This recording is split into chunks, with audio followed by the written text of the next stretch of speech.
our next guest is Brittany Turner. She is the founder and CEO of Aerial Development, a Nashville-based residential and commercial development company that aims to revitalize urban neighborhoods and tackle social issues. Now, she began flipping houses at a very early age, wearing multiple hats as homeowner, agent, and rehabber. Her real estate career took off, quickly growing into a multi-million-dollar business. She has since formed multiple companies under the Aerial brand. Her mission is to elevate people and places. Please welcome Brittany Turner.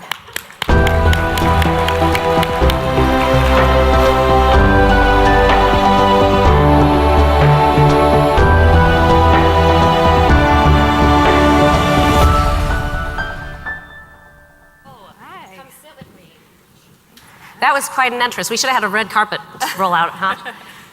Good morning. Good morning. Okay, so Brittany has accomplished quite a lot in her short time on this earth, so I think that she should just tell us how we did it and then we'll break for lunch. No, I'm just kidding. Okay, so no, seriously, I want to tell you that I did have the pleasure of meeting Brittany in the airport yesterday, and upon talking to her for about 5 minutes, I was like, yeah, this is right. I get it. Of course, she started investing in real estate at the age of 19, I think, which is when I couldn't decide what I wanted for breakfast the next morning. And of course, she's turned it into a multi-million-dollar empire by the time that she is the ripe old age of 30. Yes, we are all jealous. Because she's that girl. She is just that woman who has it all. She knows it all. She has all the answers. She probably had kick-ass 76-year-old surfer woman as mom. She comes from a background that is invested, that is probably wealthy, triple legacy at Harvard, knows what to do, because how else would she have accomplished that? But then, I'm gonna give you like a heads up, spoiler alert, I was with her for 5 more minutes and learned that I could not have been more wrong in my assumption. So, Brittany, I'm just gonna let you tell what the reality was. Wow, well, can y'all hear me? And I don't mean imposter in the way of being highly successful in 30. I mean in the way that her background might or might not have led her to this. Oh yes, I'm super qualified for running a multi-million-dollar organization. You know, I have the very incredible roots of having waitressing on my resume, and I really feel like that gave me the credentials. Yay to waitresses, yes, let's applaud waitresses. Actually, I have over $100 million worth of businesses now, and wow. It's pretty, it really took a lot, and that waitress thing just set me up for success. So I just want to share what I learned from that. No, thank you for the introduction. It was great meeting you in the airport and having our conversation in the car. So who in here has ever felt not worthy? Please raise your hand. Who in here has ever felt scared out of your freaking mind? Who in here keeps hearing, you just need to know who you are? And you just need to know your mission and your purpose, but not had a freaking clue? Please raise your hand. There's a lot of young women in here, and there's a lot of just different ages. Who cares? We're all figuring it out, right? And the best advice that I can give you it's really an exercise that I was forced to do at 17 years old. So I actually had a dream when I was 12, and it was a really crazy dream that I was a missionary in Africa. And from that point forward, I knew what I wanted to do. I had this huge heart. I always had a huge heart, and I wanted to help people, but that dream changed my life. And so I thought that was my purpose and my calling. And then I ended up actually going to a survival school so that I could be a hardcore missionary and help rescue babies. And then at this school, I was actually told, it's a great school, but I was 17, I was young, I was goofy. My whole family's pranksters.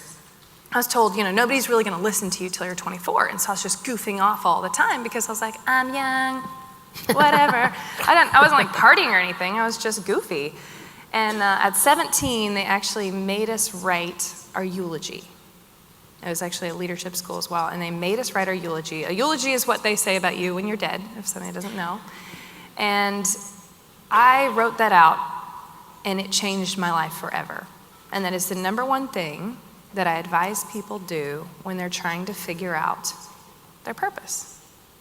Because when you write out what you want said about you when you're gone, all the BS goes away. All the, I want to learn 7 languages this year. All right, what really, really, really matters to you the most? And then find those common elements and figure out how to make those statements true every day. And so if you haven't written that down, write your eulogy, because you'll figure out really quick what matters most. And so at 17, I realized that I wasn't doing anything to make those statements true. And I massively changed my focus. And that's what it is. So at 12, I thought I knew what I wanted to do. But I realized that God is a freaking good God. And he only gives you one piece of the puzzle at a time. Because if you saw the full picture of your life and how much you could do through him, by the way, I don't care what you believe. Y'all asked me to speak. So apply it however you need to.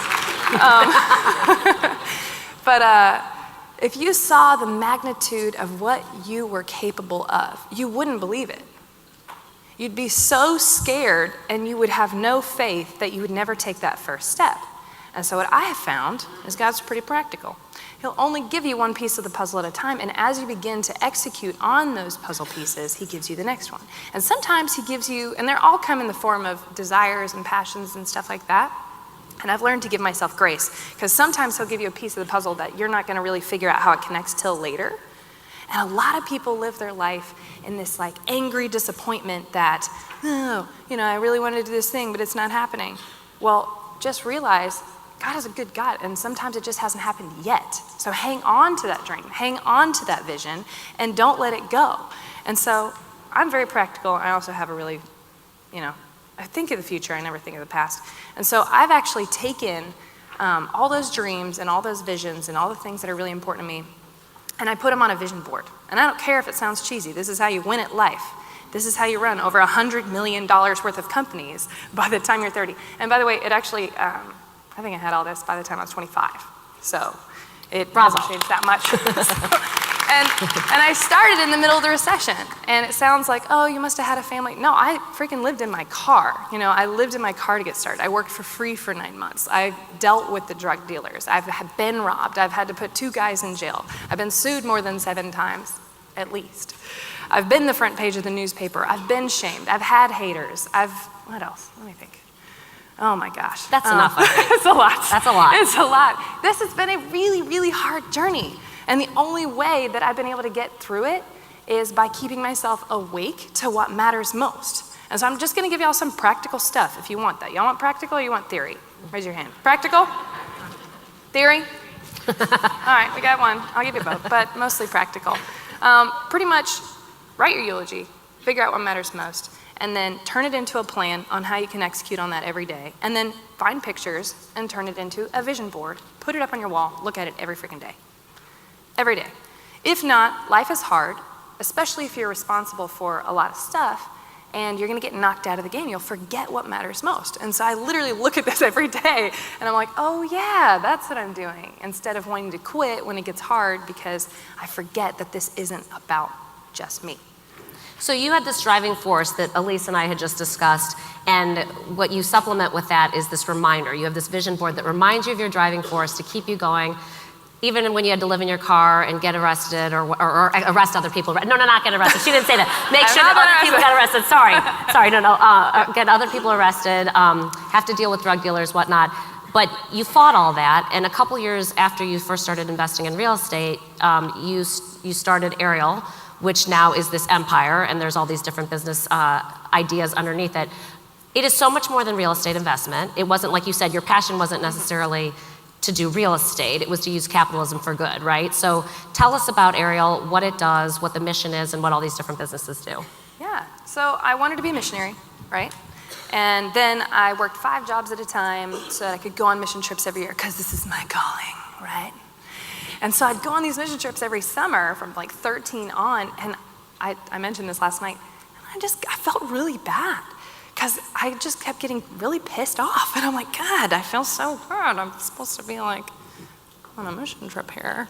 And I'm just mad the whole time. And I'm like, I don't feel like this is you, Lord. But that frustration, you should totally write this down. This is genius. Instead of, if she says so herself. It's that good. Frustration is the driving force for all inventions. And I teach all the young women in my organization that whatever you get pissed off about is an invention.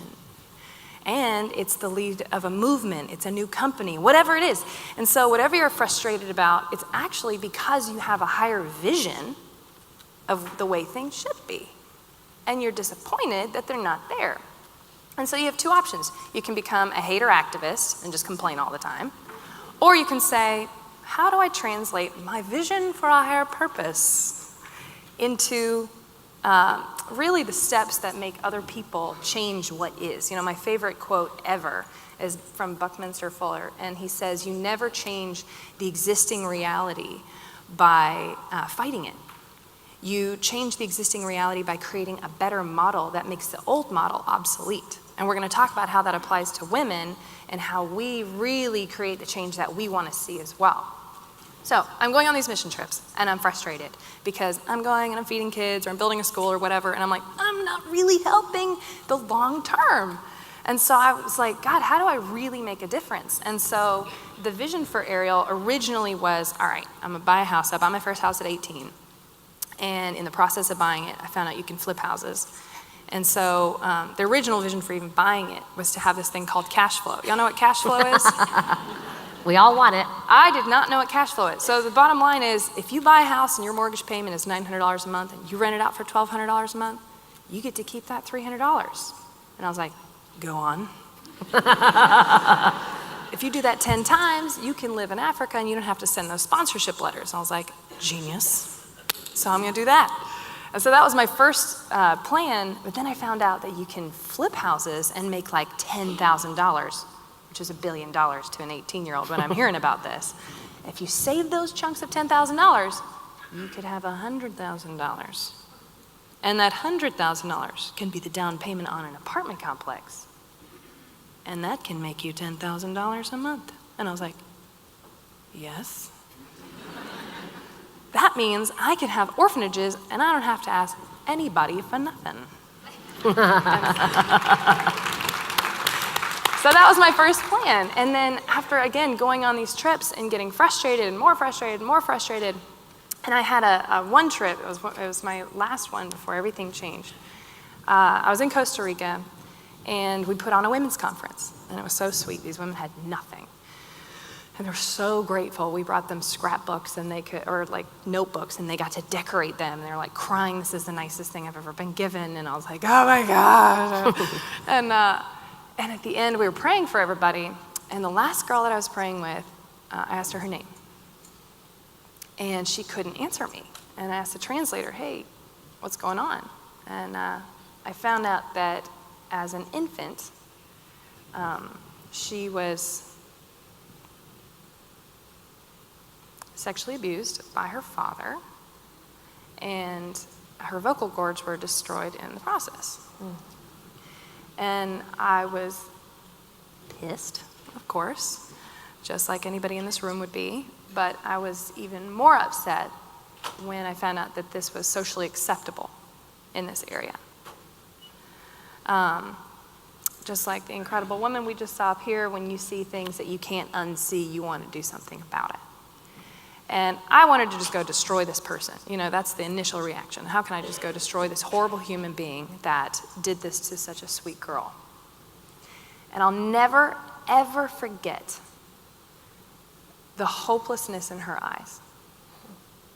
That was a life-changing moment forever for me, was because I looked in her eyes and I knew she had no way to ever get out of the situation she's in. Never. And I went back to my tent, I got on my knees, and I said, God, whatever it looks like, I want to be the one that comes back and makes this not happen anymore. Whatever it looks like. And that is actually when he said, I'm going to take you out of the mission field, I'm going to put you in business. And I was not happy about that. I associated business as super boring, corporate, cold, stuffy, you know. I'm just not that. You all get to know me, you'll realize I was the hardcore missionary chick, always wearing REI. They're not even a sponsor, by the way. You'd never find me with sleeves. I always had boots on and a bandana. Like, that was me. And I'd also built my identity, and everybody knew me as, oh, you say you're going to go do this thing. Anybody ever had somebody tell them what they're supposed to be? And so that was a big life change for me, and I didn't understand the plan. Another puzzle piece. Sometimes you don't have to understand. But I came back and I decided to buy my first house then. And I thought because I had a holy mission that God would just open the doors, right? Anybody had a holy mission before? Well, I bought that house in 2007, the end of 2007, literally the month of the crash. And I had actually Googled what colleges teach you how to be a real estate investor. Nothing popped up. Can you imagine that? And so I was like, oh, I guess I'm not going to college. So family wasn't pumped about that. They actually, a lot of them didn't talk to me for 2 years, and I'm very close to my family. I'm one of 6 kids. And so I started this journey of, well, if I've got a holy mission to build orphanages and not have to ask anybody else for money, then it's all going to work out great, right? Wrong. I want to encourage you that just because it looks like doors are closing, sometimes it's just the obstacles you have to overcome to have the muscles to be able to exist at a higher level. And this is a quick trick, actually. Sorry, this is a good one. I finally figured it out. Everything that you run to when you're terrified and insecure, be it alcohol, be it a boy, be it Instagram, whatever you escape to, is everything you have to let go of to be able to operate at that next level. So just remember that. It's like literally your quick identifying list of, oh, I have to give that up to be able to be given this next level of authority. Does that make sense? All right. So I'm going to try to stay on track. No. So and there's so much to take in for sure, and I love all your great advice. So you were inspired by wanting a socially, sort of social justice platform is what you began with, and then you decided to become a business person. There are some people who just want to invest in real estate for the sake of investing in real estate, and there is nothing wrong with that. I'm sure, likewise, nobody would be upset if they could use their power and their money, their resources for good. What would you say to everybody who wants to go into business for business sake in terms of why sort of socially conscious business, value-based business is not only doable, but it's the way of the future? I absolutely believe that 100%. So I started mine because, again, I had a bigger mission. And I was impatient because I'm in business, and I'm like, how does this apply to my greater vision? Remember, whatever you have in your life, make it serve you. I have my impatience, serve me. So my impatience for wanting to help people, I asked myself, all right, well, if I have to be in business, how do I do this and still fulfill my purpose?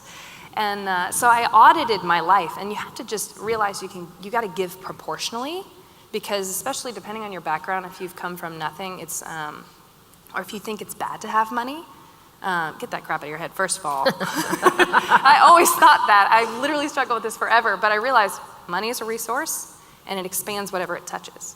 If you want to help people, it can expand that. If you throw it at poverty, it'll expand poverty. But if you throw it at opportunity for people who have none, it can expand that too. So money's just a resource. It's not your God, whatever. It's not going to control you, and all your poor friends are going to warn you about it. Just whatever. So socially conscious business is the way of the future. People want to be part of something bigger than themselves. And my impatience led me to constantly ask myself, what do I have? And how can I use it for good? Literally, do I have a car? Do I have a business? Do I have a house? Do I have an Instagram account? Whatever it is that you've been entrusted with can be used as a force for good. And I'll literally lock my team in a room called the Fort at the office. We have a fort because every incredible business needs one. And we constantly audit our life. All right, we've got a 10-acre piece of property. What can we do with that? We Google, what are the top issues in Tennessee, and how can we address those through creating an environment that everybody exists in? Whether you like it or not, developers create an environment that everybody exists in. So how can we be intentional? I can change your life because I designed this differently. So there's a lot of really fun things you can do, and my vision has expanded on this journey after going through everything that I've gone through. I now see, after a trip that I took in 2013, I went back to Africa, And I got to see this incredible place that it was an orphanage and it was done really well. And these kids had the ability to dream again. But these guys are just business guys. They bought all this land, and instead of just building an orphanage on it, they actually bought enough land for a cow farm, chicken farm, and vegetable garden. And not only did it employ locals, teach kids real skills, feed kids good food, but they sold the excess in the marketplace, and it covered the overhead. And I saw that when we were developing our second site, that all these businesses moved in around this orphanage site, and this was the top area that people were selling their kids into sex slavery for $25. Their little 2-year-old babies. That's how desperate they were.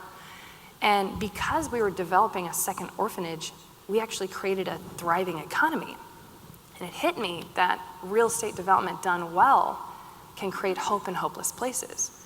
And so that's actually how I became an urban developer.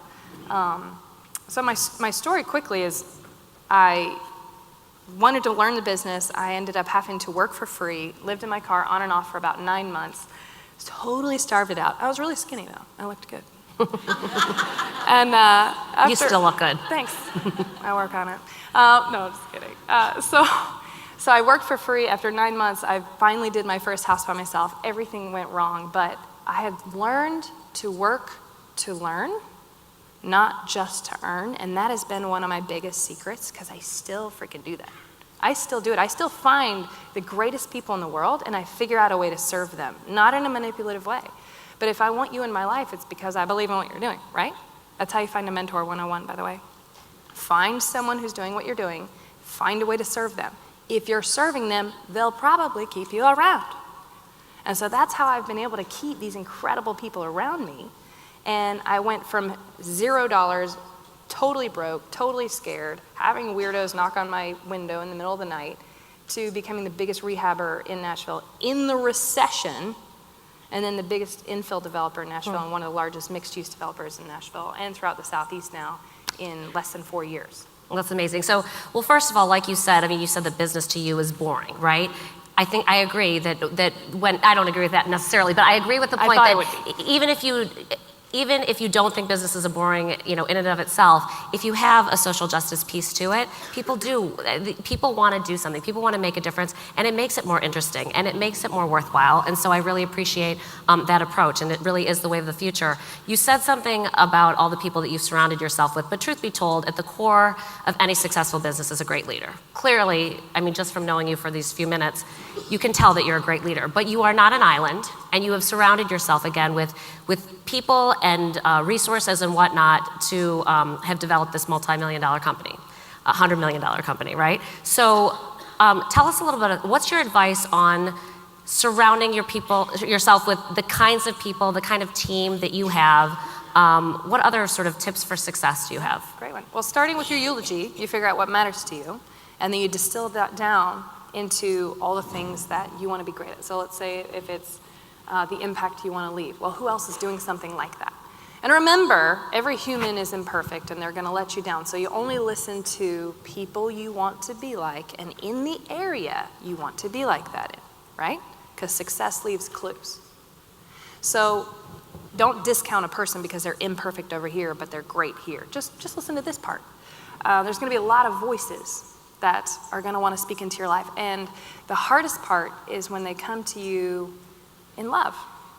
It could be your mom, it could be your sister, it could be whatever, but they're actually speaking fear into your life because you're trying something that they've never done or they have no experience in.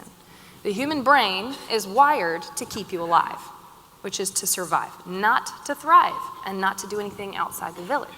If you think about it, if you did something that got you kicked out of the village, you're going to get eaten by dinosaurs, right? So your brain is wired to make sure that your social circle accepts you. So how do you change your mindset for what is normal? That is the biggest thing. You have to change your subconscious for what is normal. And you can only do that by hanging out with people at that next level and normalizing what's regular. So when I was hanging out with rehabbers that thought that $5,000 was a lot of money to make on a house, guess what I made? $5,000. When I started hanging out with people who thought $100,000 was normal, I literally made $100,000. It was the weirdest thing. So I'm trying to hang out with billionaires now. I've upped my billionaire circle. So some real practical advice, if you don't have access to those people, you all have access to YouTube. right?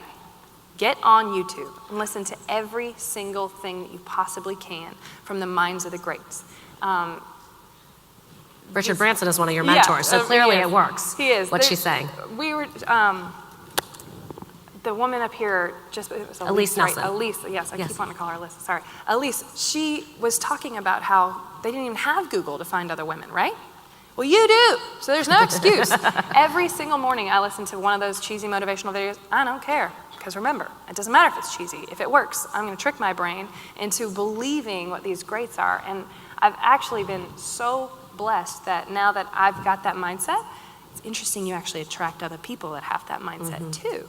And I've been able to hang out some really successful men. And so I've been undercover, ladies. I've been undercover like, why the frick are they winning? How are they winning? How in the world? Because we are way more organized than them. And this is not a war at all. It's never about we need to take them down so that we can rise. But I'm like, why in the world are they doing so much better in some areas? And historically have they? And to be honest with you, it's really one thing. They just believe that they can do it. We have this weird self-sabotage, and it comes from our heart of compassion. You got to realize whatever your greatest trait is also has these terrible sides to it as well. So our incredible empathy, which makes us great, and our compassion makes us think, oh, well, we're not the best. Or we're going to come off as too cocky, and we'll over-humble ourselves. And so I just want to encourage you to freaking start looking in the mirror and be like, you can freaking do this. You can do this. And then listen to those things, take all their ideas and apply them to yourself. So YouTube, honestly, is probably the best advice I can do. Find anybody you want to be like, listen to their podcasts, read their books, surround yourself with their mindset, whether or not you actually get to sit down with them. They're probably going to say it better in the YouTube anyway. You know, I know we do get in our own way. I heard a stat recently that when looking for a job, men will apply to a job if they fit 6 out of 10 characteristics that are or qualifications that are listed on the posting, and women only do if we satisfy 10 out of the 10. We get in our own way. It's a terrible statistic, but one that we can know, be aware of, and now we're going to go out and go forth and stop that nonsense. Luckily, we're going to get back on track in terms of time. So we're luckily going to talk to Brittany a little bit later in a new ideas panel. So we'll get some more from you. But ladies and gentlemen, Brittany Turner. Thank you. Thank you so much.